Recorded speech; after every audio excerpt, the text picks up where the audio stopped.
Selamat siang semuanya. Halo, ketemu nih sama aku di Esamo Podcast.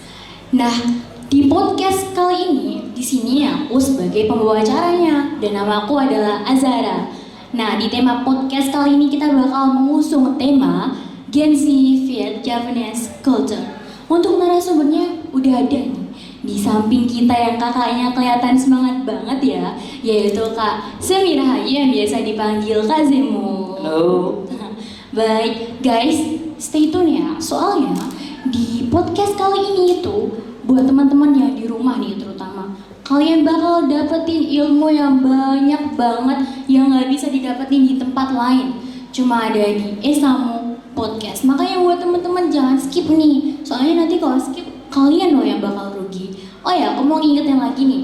Buat jangan lupa like, komen, dan subscribe di YouTube Esamo Mojolaban. Dan harus banget buat nyalain loncengnya supaya nggak ketinggalan update YouTube Esamo Mojolaban yang menarik lagi, yang lebih banyak lagi. Baik, guys, tak lupa juga aku mau ngucapin terima kasih kepada Bang Jateng yang sudah mensponsori acara Esamo Podcast kali ini di siang hari yang membara ini ya, bikin semangat banget nih. Oh ya guys, langsung aja yuk. Narasumber kita kali ini bakal membagikan pengalamannya selama berwirausaha bertahun-tahun, dan dari sinilah kita bakal mendapatkan banyak banget motivasi. Baik, sebelum kita lebih banyak lagi ngobrolnya, lebih panjang lagi ngobrolnya, kita harus sapa dulu nggak sih narasumber kita kali ini? Baiknya gitu nggak sih? Baik, selamat siang Kak Zemo. Selamat siang Mbak Yara. Bagaimana kabarnya nih Kak? Alhamdulillah baik. Alhamdulillah Sehat, baik ya. walaupun kondisi panas. Oh, panas gini bikin Ya. semangat gak sih Kak? Harus semangat. Bakar semangat malah. Baik, bagus banget. Oh ya, buat teman-teman yang ada di rumah, gimana nih kabarnya? Alhamdulillah baik ya. Semoga senantiasa kita selalu diberi kesehatan oleh Tuhan Yang Maha Esa ya Kak. Amin, amin ya robbal alamin. Baik, sebelum kita memulai pertanyaan yang banyak banget, yang panjang banget, aku mau tanya nih. First of all banget ini tuh untuk pertanyaan yang akan memulai obrolan kita hari ini, pada siang hari ini tentunya. Kak Zemo, usaha apa sih Kak yang sedang ditekuni oleh Kak Zemo ini? Usaha yang sedang saya tekuni saat ini itu di industri fashion ya sebenarnya, tapi lebih pada lebih pada mengarah pada craft ya, craft yang menyangkut batik, industri batik sebenarnya. Kalau boleh tahu, craft itu apa sih Kak? Craft itu kerajinan ya, maksudnya kan kerajinan. Dan saya itu usaha di bidang batik tulis, batik cap. Jadi lebih pada handmade ya. Jadi tidak menggunakan mesin gitu. Nah Kak, usaha batik Kak Zemo ini sudah berdiri sudah berapa lama gitu Kak usahanya berdiri? Baru 2009 saya. Oh itu sudah cukup lama loh Kak, ini sudah tahun 2023. Cukup Tapi lama ya Kak. kalau dihitung secara umur ya belum lah gitu. Sekarang kalau umur dari 2009 sampai sekarang kan, kalau sekolah baru berapa? SMA paling. Kan belum bisa perang kan gitu loh. Masih harus tetap belajar. Oh ya Kak, aku mau tanya nih, Ya. mengapa Kakak lebih memilih usaha membuat kerajinan batik ini di era yang sekarang gini nih? Dari mana Kakak dapat lebih ke inspirasi? passion ya itu loh. Saya mencintai produk lokal dan juga saya mencintai batik. Ya, dari kecil saya sudah mengagumi sisi batik gitu loh. Jadi Kakak ada inspirasi gitu nggak dari orang tua mungkin, atau dari orang yang sudah ternama namanya tentang batik gitu? Sebenarnya dulu gini, sedikit sekilas ya cerita ya, itu kenapa kok saya lebih memilih batik gitu. Dulu kecil itu saya sering diajak sama bapak saya itu datang ke pabrik Danar Hadi. Itu pabrik apa itu Kak kalau boleh tahu? Kalau Danar itu maksudnya nggak tahu sih. Danar Hadi itu kan brand batik nomor 1 di Indonesia. Oh, siapa sih yang nggak tahu Danar Hadi gitu. Nah, itu kebetulan bule saya itu pegawai di sana. sering diajak ke sana kecil itu kok asik ya itu lihat orang-orang ngecap, orang nyanting, terus orang apa itu ya memproses batik itu loh. Saya lihat almarhum Pak Tus yang gambar itu kok bagus banget ya gitu loh. Terus berpikir nanti batik gitu loh, nanti pengen sekali punya usaha batik gitu loh. Karena orang usaha batik zaman dulu itu kan saudagar ya, karena memang kalau kita lihat dari perjuangan Indonesia pun saudagar yang bergerak di syarikat dagang Islam itu kan saudagar batik semua gitu loh. Itu yang menginspirasi saya, dan saya sendiri juga sangat senang ya gitu, senang dengan batik. Dan memang saya dari dulu berkecimpung di dunia seperti itu di dunia menggambar. Soalnya saya memang tukang desain gitu loh, kebetulan seperti itu. Oh, apa dari orang tua kakak sendiri itu punya usaha batik sebelumnya? Bukan orang tua sih, paklik ya. Jadi ya om saya itu punya usaha batik. Kalau bapak saya kebetulan tukang gambar wayang. Jadi memang mungkin gennya menurun ke saya karena saya sering gambar gitu. Nah, Kak, gimana sih kakak menginovasikan kerajinan batik ini supaya laku gitu di zaman sekarang? Soalnya kan kayak orang, apalagi anak muda zaman sekarang ya kurang minat gitu untuk di budaya lokal, apalagi batik gitu ya.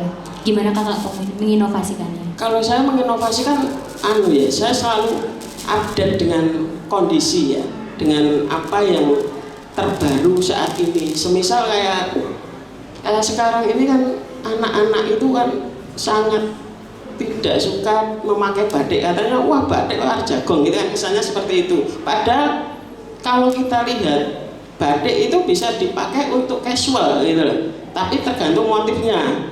Saya sering bikin batik yang judulnya bertema. Jadi judulnya kayak kemarin transportasi, saya bikin Vespa, saya bikin batik motif Vespa, motif kalau biasanya pada seneng sama yang Barbie, saya bikin yang motif Jepang itu kayak kimono gitu. Jadi lebih pada apa yang disukai anak muda sekarang gitu loh.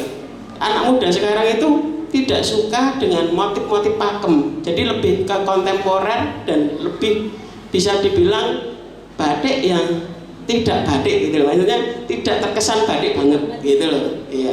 Itu kakak menginovasikannya tuh dipadukan antara misalnya tadi motif yang buat kimono dipadukan sama batik gitu nggak? Apa gimana? Ada yang seperti itu dipadukan di mix gitu. Kadang ada yang sudah memang saya setting desainnya untuk desain umpamanya desain sekarang kan semisal kayak ornamen BTS ya, apa yang disukai, apa yang terus itu ditampilkan di batik gitu loh.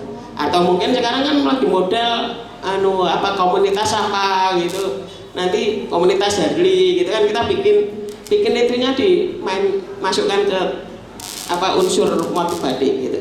Oh, jadi nanti kayak misal tadi itu dimasukkan ke motif batiknya kayak dicocokkan gitu ya? Oh, itu dari yang pengalaman kakak itu sukses gitu nggak dalam desain bajunya itu? Banyak yang suka gitu? Banyak yang suka. Begitu. Anak muda itu sekarang simpel ya, kadang cuman kayak saya bikin dari kuas gitu, saya cantiknya saya ganti kuas, jadi cuman kayak abstrak gitu, malah pada suka. Jadi itu kan sebenarnya teknik dan namanya tetap batik itu loh, cuman motifnya tidak terkesan batik tapi casual gitu loh, jadi gitu memakainya enak gitu, jadi kayak lebih menarik dilihat juga ya kak gitu. Oh ya kak, selama menjalankan usaha ini nih, selama mendistribusikannya, terus membuat batiknya, itu kakak butuh seorang karyawan gak sih kak? Dan kalau iya, berapa karyawan yang kakak butuhkan nih saat ini? Ya tetap butuh lah Pak. Sekarang posisinya kita tidak mungkin mengerjakan sendiri gitu, tetap ada yang membantu kita. Semisal saya membutuhkan pembatik ya, karena saya sendiri bisa batik tapi bukan saya yang batik. Saya lebih memposisikan diri sebagai marketing sama desain motifnya gitu. Jadi saya butuh pembatik-pembatik lah. Pembatik-pembatik saya itu saya rekrut dari orang-orang di sekitar rumah saya. Ada yang beda desa juga, ada yang saya bawa ke luar daerah juga gitu untuk membantu saya gitu. Itu nanti saat membatik itu dibagi-bagi tugasnya nggak sih Kak? Kalau saya dengar-dengar nih ya, untuk batik itu kan nanti kan harus mewarnai dulu, atau kalau batik tulis kan harus menggambar motifnya dulu. Nah dari karyawan Kakak tuh dibagi-bagi gitu nggak tugasnya? Ya sudah ada jobnya masing-masing ya, sudah ada tugasnya masing-masing. Ada yang kalau kebetulan yang desain kan saya sendiri ya, tapi ada satu yang membantu. Terus untuk yang membatik tetap bagian batik itu saja juga ada bagiannya sendiri-sendiri gitu loh. Soalnya ada beberapa yang tidak bisa mengerjakan ini gitu loh. Jadi harus dibagi, ada yang bisa, ada yang tidak. Terus untuk pewarnaan, yang batik belum tentu bisa pewarnaan. Nah itu loh. Jadi sudah ada jobnya sendiri-sendiri, posisi masing-masing. Baik. Nah Kak, kalau boleh tahu nih ya, modal awal Kakak menjalankan usaha batik ini tuh berapa ya Kak kira-kira? Bisa dong cerita gitu. Kalau modalnya gimana ya ini?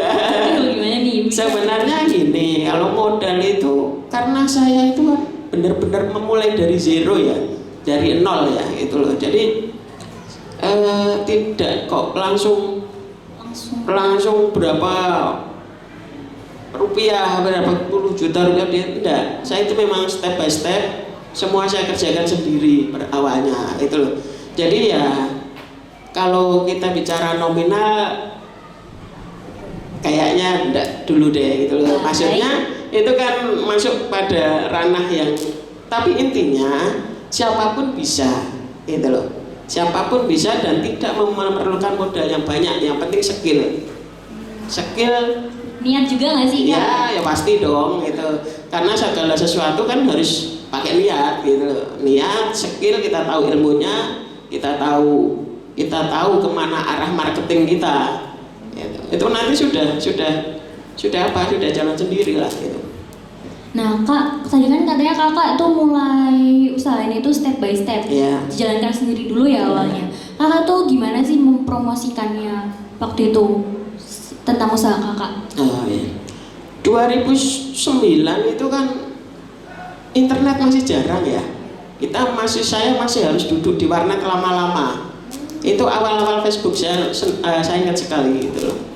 Dari situ dan pertama itu belum ada seperti sekarang ya, online itu enggak. Jadi saya kebetulan bikin produk, terus saya marketing ya,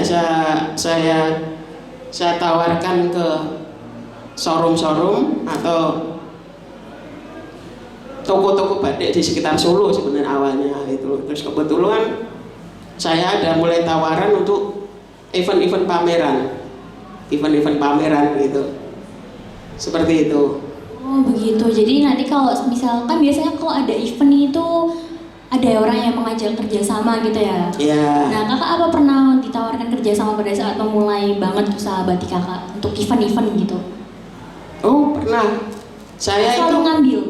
Kenapa? Selalu ngambil itu untuk continue itu maksudnya. Iya. Oh ya pernah. Sebenarnya event pameran itu kan kita jual retail juga sama kita untuk business matching ya. Kita mencari untuk customer atau rekanan untuk penjualan produk kita gitu.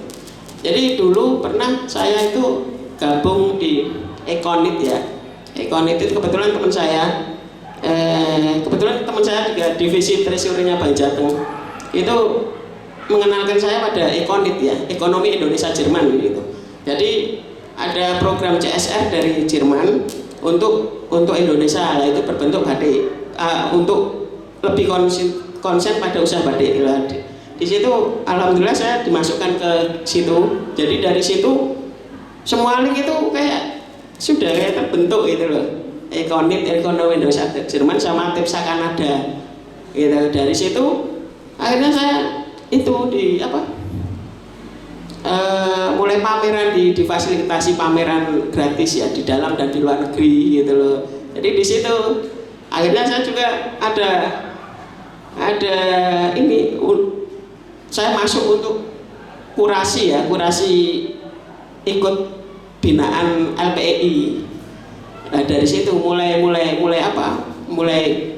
terus lah usahanya gitu, mulai berkembang. Jadi ini produknya kakak ini udah pernah sampai dikenalkan sampai ke luar negeri ya? Ya, wah ke keren Jerman banget sih. ya. Nah kalau sekarang nih kak ngomong Ya. soal sekarang, kakak itu mendistribusikan produknya tuh di mana saja supaya hasilnya tuh maksimal.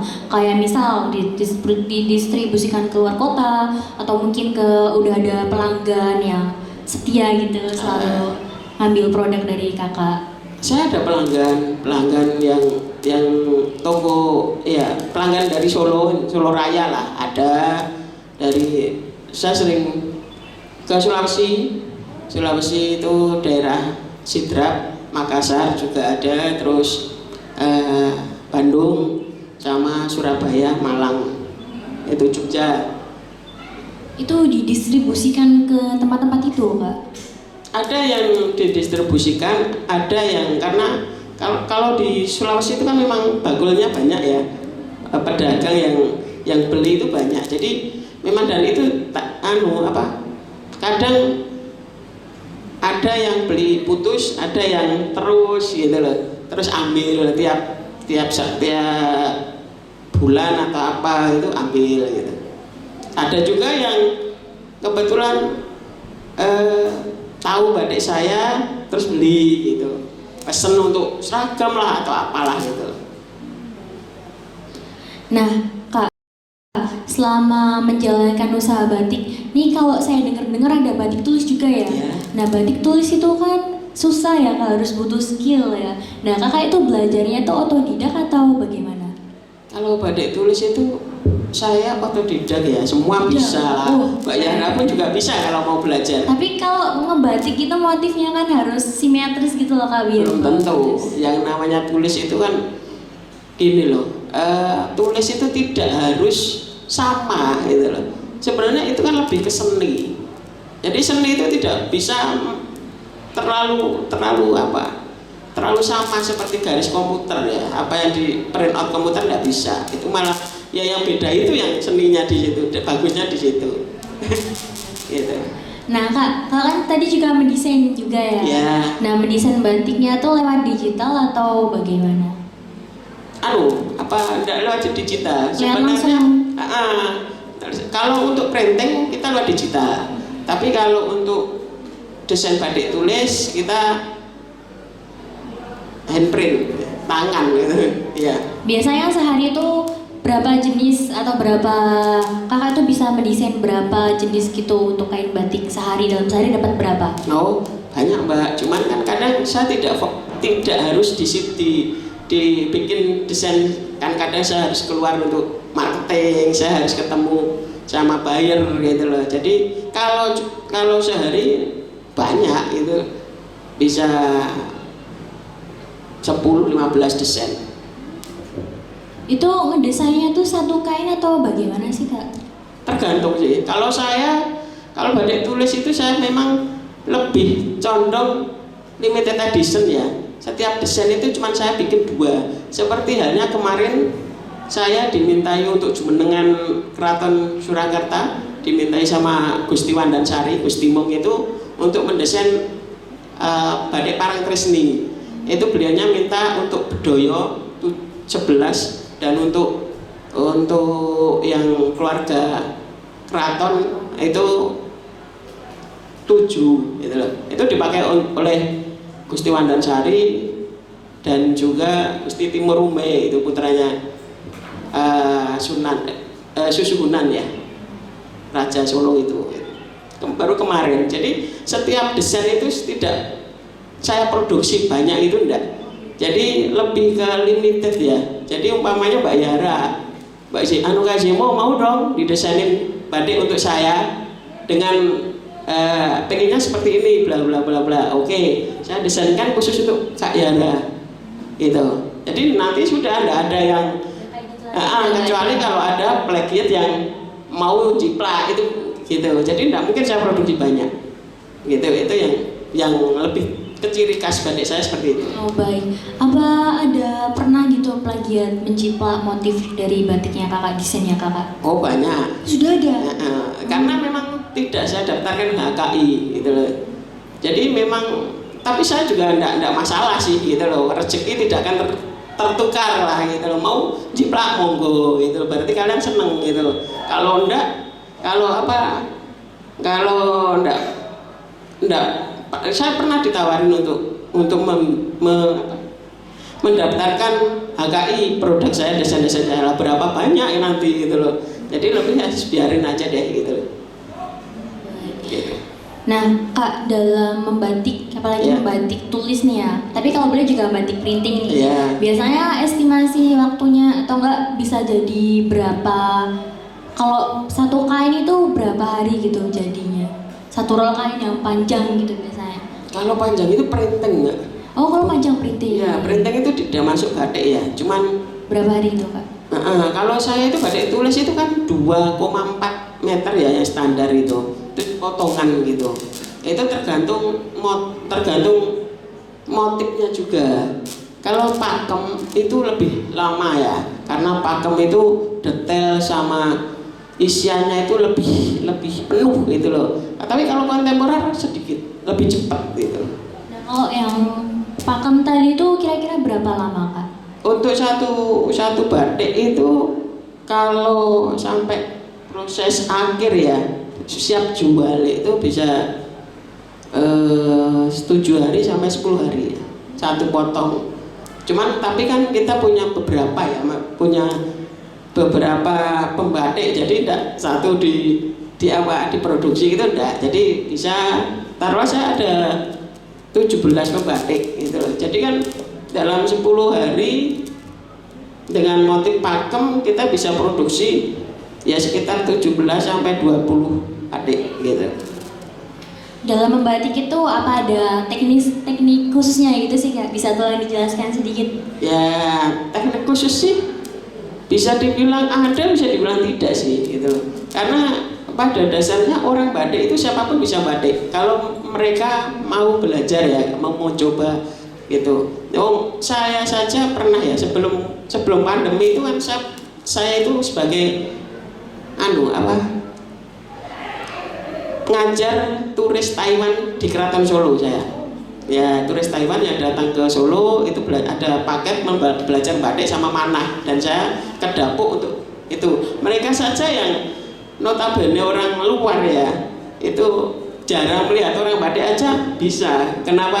Lah kita orang Jawa dari kecil lah taruhlah kita tahu batik kan tetap bisa gitu loh. Jadi apa di keraton itu sering ada turis-turis gitu untuk ada paket yang kayak membatik memanah gitu sih kak? Sering dulu sebelum pandemi itu kerja sama dengan Asita ya, Asosiasi Travel Indonesia itu ada, itu sama Dinas Pariwisata itu ada yang bertempat di keraton gitu. Kita ada paketnya. Nah kak, dalam membatik ini tuh alat dan bahannya itu apa aja sih kak yang dibutuhin? Oh ya, alatnya ya satu kain putih ya. Kalau orang biasa nyebutnya mori ya. Mori itu ada namanya katun primissima, prima sama sutra ya. Ada yang sutra juga. Nah, terus kemudian wajan. Nah, wajan itu fungsinya apa? Fungsinya untuk mencairkan lilin ya, untuk memanaskan lilin, tempat lilin itu. Kompor, karena lilinnya itu berbentuk padat ya, karena nanti dicairkan gitu, dicairkan di wajan tadi, terus yang pasti canting sama chemical ya, obat pewarna. Nanti untuk mewarnai kainnya. Ya, gitu. Kalau obat pewarna itu terserah kita sih, kita mau natural dyeing atau yang pakai warna sintetis gitu. Kalau warna alami itu kita bisa dari akar, dari daun-daun, dari kulit, dari kayunya, dari batang atau dari buah itu bisa. Itu nanti jadinya sama batik warna alam. Tapi kalau nanti mau pakainya chemical yang warna sintetis ya sudah jadi kayak batik saya ini warnanya lebih jreng-jreng gitu, mau merah-merah banget gitu. Nah Kak, kalau dari harganya nih, tadi kan warna batiknya ada yang natural dari warna Iya. alam sama yang warna sintetis. Nah itu harganya beda nggak? Ya beda lah. Mahalannya warna alam? Ya dong, masalahnya kan itu lebih ekstra ya, lebih ekstra untuk tenaga pengerjaan. Harus butuh ngekstrak buat warnanya nggak sih? Ya, kalau dulu ekstra sendiri ya, kalau sekarang lebih karena itu pangsa pasar ya, market ya, jadi dilihat orang langsung ada yang bikin ekstraknya gitu. Tapi kan tetap pakai celupan berkali-kali gitu loh. Itu prosesnya lebih lama warna alam, lebih rumit warna alam, dan harganya lebih mahal warna alam gitu. Tapi kalau dari peminatnya sendiri tuh lebih suka yang mana Kak untuk peminatnya? Kalau peminatnya itu lebih banyak ya, kalau ngomong banyak sintetis dong, kan lebih murah gitu loh. Kalau warna alam itu lebih ke pecinta sama orang yang sadar akan pentingnya back to nature ya. Jadi kembali ke alam gitu.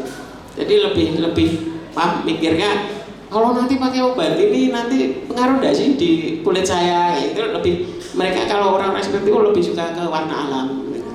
Jadi ada tipenya masing-masing Iya. untuk peminatnya.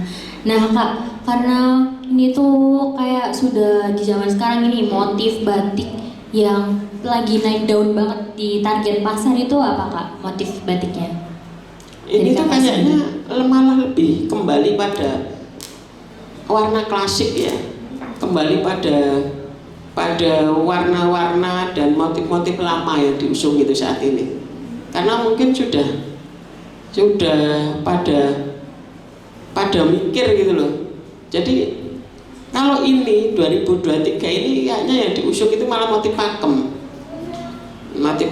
dari standar batik itu sendiri gitu loh. Ada motif Wahyu Temurun, Sidomukti yang dipakai simbah-simbah kita dulu itu. Iya. Kira-kira menurut Kakak kenapa nih alasannya motif-motif zaman dulu kembali berkembang di 2023 ini? Sebenarnya budaya atau mungkin kebiasaan atau itu kan berputar ya Mbak. Jadi mungkin ini fasenya sudah mulai, orang kan baru kok lihat gitu-gitu terus kan kadang malas ya lihat kok ngono gitu loh. Jadi kan sebenarnya bosan, jadi kan lebih dan anak muda sekarang itu kan tidak kenal ya, maksudnya tidak kenal budaya dulu, bukan tidak kenal, mungkin karena belum mau mengenal, karena lebih asik dengan dunia yang berkembang saat ini ya, karena mereka itu digital native ya, Gen Z itu tadi kan. Jadi lebih seneng wadah itu, terus akhirnya kan berpikir kok asik ya itu, ngelihatnya wih lucu gitu kan. Jadi kalau sudah melihat itu, jadi kayaknya yang saya lihat sekarang ini dan permintaan pasar seperti itu, kembali pada motif-motif lama itu. Jadi beberapa yang pesan dari saya itu mintanya motif pakem semua gitu. Motif pakem tuh yang kayak gimana sih Kak? Untuk bisa dijelaskan gambarannya sedikit. Mbak Yara pernah itu enggak? Mbak Yara pernah menghadiri pesta pernikahan adat Jawa? Ya. Nah, Pernah. itu kan biasanya dipakai oleh pengantinnya, yang dipakai oleh orang tua, yang dipakai oleh itu apa simbah-simbah itu kan, itu motif-motif pakem itu. Motif-motif pakai seperti itu. Iya. Dan sekarang itu lagi naik daun Ya. gitu. Oh ya Kak, dalam menjalankan usaha ini nih pasti ada suka dukanya lah ya. Pastilah. Nah, bisa di-share sedikit nggak Kak suka dukanya ini? Ceritakan kepada teman-teman yang ada di rumah nih terutama. Oh gitu. Sukanya saja apa dukanya saja? Dukanya juga dong. Kalau suka sih ya kita batik itu menurut saya ini lebih ke pengalaman saya saja ya. Ya, Gitu. baik. Saya itu dengan batik saya bisa keliling Indonesia. Itu yang saya suka. Produknya sampai dikenalkan ke luar negeri Iya. ya Kak. Suatu kebanggaan sih gitu. Iya, saya dengan batik saya pernah diundang ke Freeport untuk mengangkat Solo Batik Karnival di sana. Saya 10 hari di sana untuk event Solo Batik Karnival. Saya di sana ngajarin turis-turis, karena di sana kan center ya, center dari semua banyak orang luarnya di sana kan gitu. Saya suruh ngangkat batik di sana, ngajari gitu, ngajari batik event gitu, event Solo Batik Karnival. Kalau ada turis yang datang kita menjelaskan itu. Nah, dan juga dari batik saya juga bisa mengenal ya, saya bisa dibawa untuk ke luar negeri juga gitu loh. Saya kan bergabung, kebetulan alhamdulillah saya di ini masuk CPNE ya, coaching program new exporternya Indonesia. Jadi saya Kemendak itu bekerja sama dengan LPI, Lembaga Pembiayaan Ekspor Indonesia. Itu dengan batik itu saya bisa masuk di situ. Saya dapat pendidikan gratis lah selama 1 tahun. Lah itu saya dimentori sama CEO perusahaan-perusahaan handal. Dari situ saya belajar. Itu saya sangat bersyukur sekali. Itu sukanya batik, dan juga saya jualan batik ya. Secara finansial kan juga terangkat lah daripada dulu itu. Nah, dukanya ya namanya orang usaha itu pasti ada dukanya, Mbak. Apapun itu kan, karena wira swasta itu kan tidak aman ya dalam finansial ya. Dan namanya orang usaha itu kan kadang ada pasang surutnya, itu pasti kan. Ya di situ dukanya di situ. Kadang ya seperti kemarin ya, pandemi. Ya, pas lagi ada krisis pandemi ya, itu kan. Mungkin peminatnya turun atau harga kayak dari pembelinya gitu turun atau gimana Kak pas pandemi itu? Kalau pandemi itu kan peminatnya otomatis turun, Mbak. Sekarang saya batik itu notabene orang Indonesia buat apa sih? Buat jagung sama buat ke kantor kan? Ya pasti gitu. Nah, iya, mindsetnya. Nah, iya, buat jagung sama buat ke kantor. Nah sekarang semua kerja dari rumah, pakainya kolor sama daster. Terus kan tidak jadi batik, tidak jadi pakai batik. Terus tidak ada orang kondangan sama sekali kan juga pengaruh itu, Mbak itu. Oh ya Kak, pasti kalau mengalami dukanya itu berat ya. Nah, ya pastilah. Gimana nih Kakak kayak sikapnya terhadap karyawan biar karyawan itu tetap nyaman, tetap senang, terus tidak terpaksa dalam menjalankan pekerjaannya? Kalau ini ya, pandemi itu kan semua merasakan ya. Kalau ini menurut saya sih, semua kan merasakan gitu. Dan saya dengan karyawan saya, pembatik saya, itu kan sama-sama saling membutuhkan ya, simbiosis mutualisme. Jadi saya juga harus berusaha untuk memberikan kerjaan ya, membuat pekerjaan walaupun itu jadi stok dulu gitu loh, belum bisa langsung bisa kejual kan, karena memang pasarnya kemarin itu benar-benar kayak stagnan ya, lumpuh gitu loh. Jadi ya bagaimana caranya saya bisa biar mereka bisa kerja dan usaha saya juga tetap bisa jalan walaupun pelan gitu. Nah, itu gimana tuh Kakak menjalankan usaha yang tadi yang Kakak sebutkan, menjalankan usaha tapi pelan? Nah, itu gimana Kakak menjalaninya? Maksudnya lewat apa gitu? Saya mencoba untuk dari situ saya dipaksa untuk belajar online ya. Online shop ya? Ya, online shop gitu loh. Dulu saya tidak pernah berpikir kalau online shop itu sangat berguna ya. Kita marketing by online ya. Itu dulu itu tahun 2016 saya itu dapat undangan dari HKTD, Hong Kong Trade Development Council di Jakarta, di JCC, Jakarta Convention Center.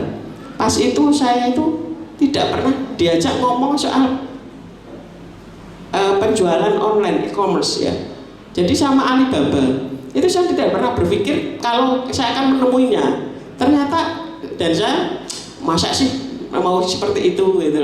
Dan ternyata tahun 2020 saya dipaksa untuk harus mempelajari itu. Jadi di situ saya cuma duduk ambil itu mempelajari marketing dari online ya.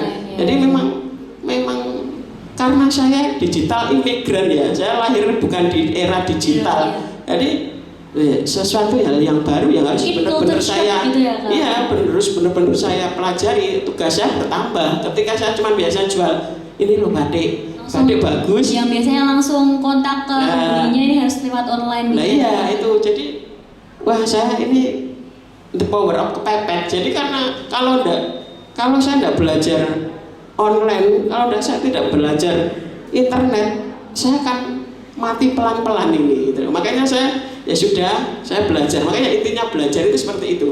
Baik. Jadi di era digital sekarang ini juga mempengaruhi ya dari tadi yang kakak sangat mempengaruhi. Kalau mungkin dari income-nya kakak mempengaruhi nggak era digital sekarang ini? Menambah atau turun gitu?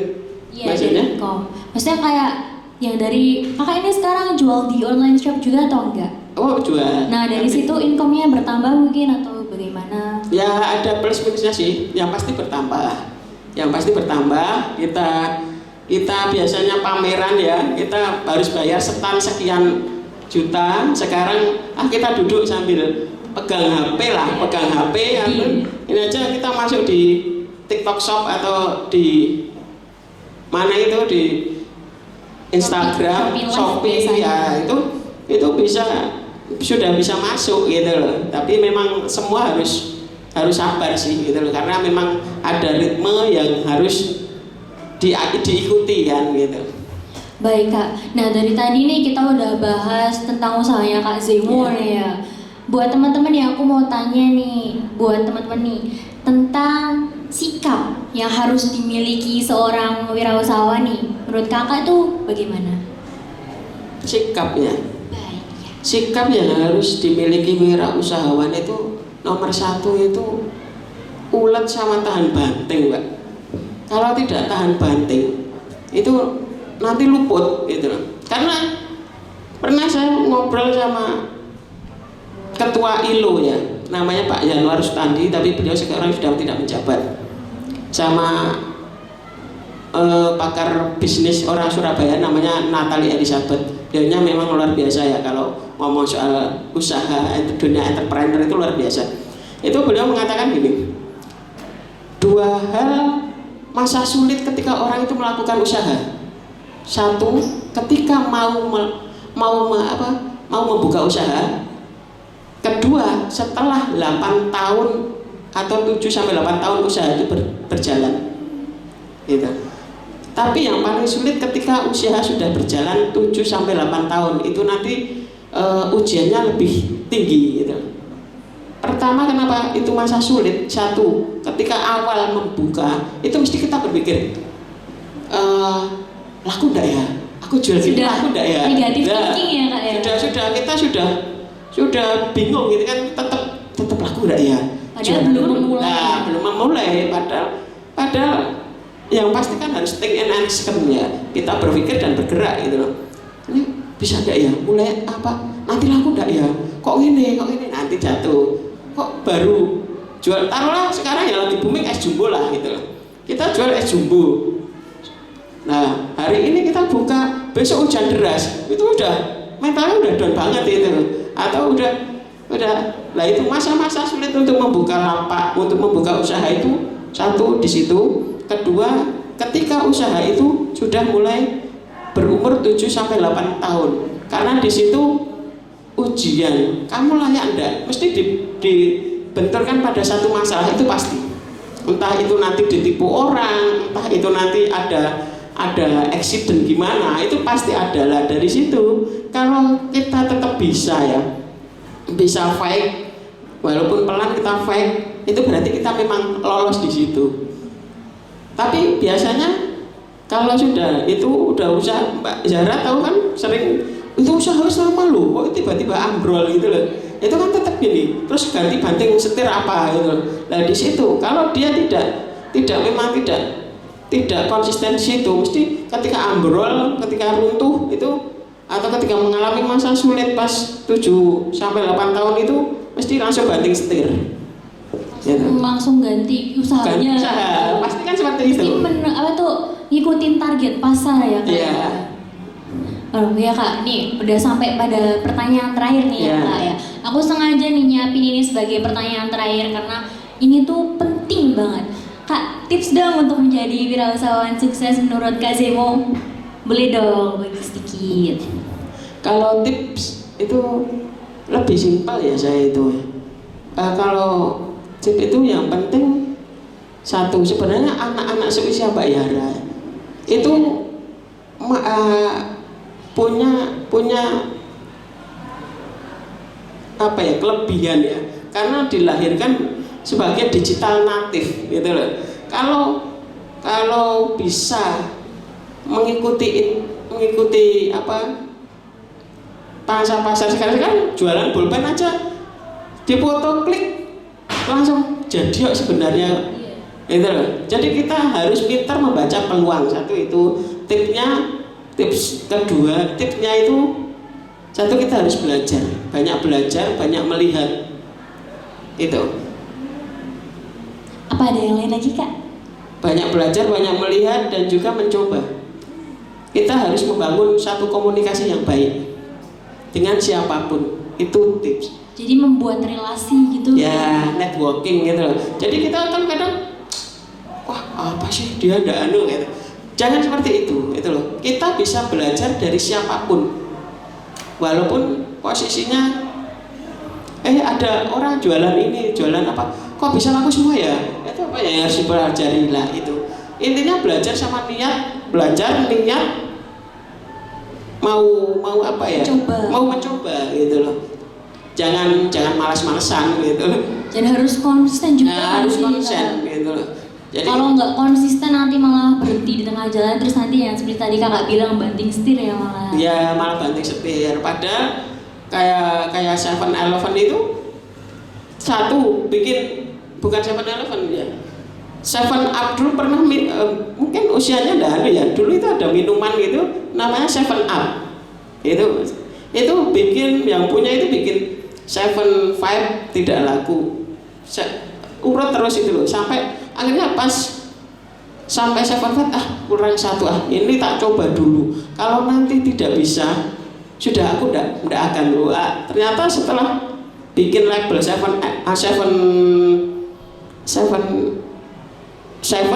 gambar 7 itu loh, itu langsung meledak gitu minuman itu.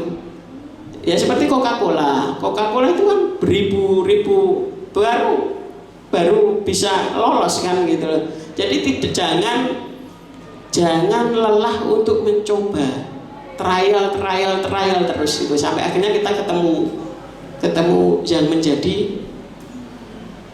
titik di mana kita akan menemukan passion kita dan juga usaha yang lebih pas gitu loh. Oke, baik. Jadi guys, ternyata jadi wirausahawan sukses tuh seperti yang tadi dibilang Kak Zemo, harus ulet ya Kak. Harus banting. Terus sebelum memulai usaha penting banget nih, harus positive thinking, nggak boleh negative thinking duluan. Nanti kalau negative thinking, kapan kita akan mulai usahanya? Nanti akan berhenti terus di awal-awal ya Kak. Nanti kita nggak akan dapat hasilnya nih.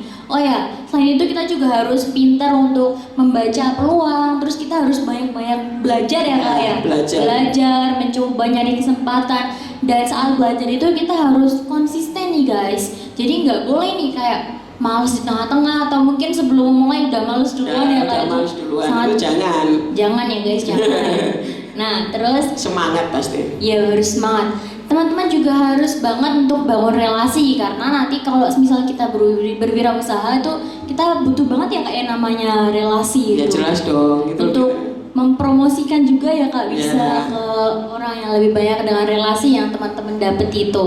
Nah ya guys, dan jangan lupa jangan lelah untuk mencoba sampai kita ketemu di titik passion kita, dan saat kita tuh udah pas gitu ya sama apa yang kita jalankan begitu ya Kak.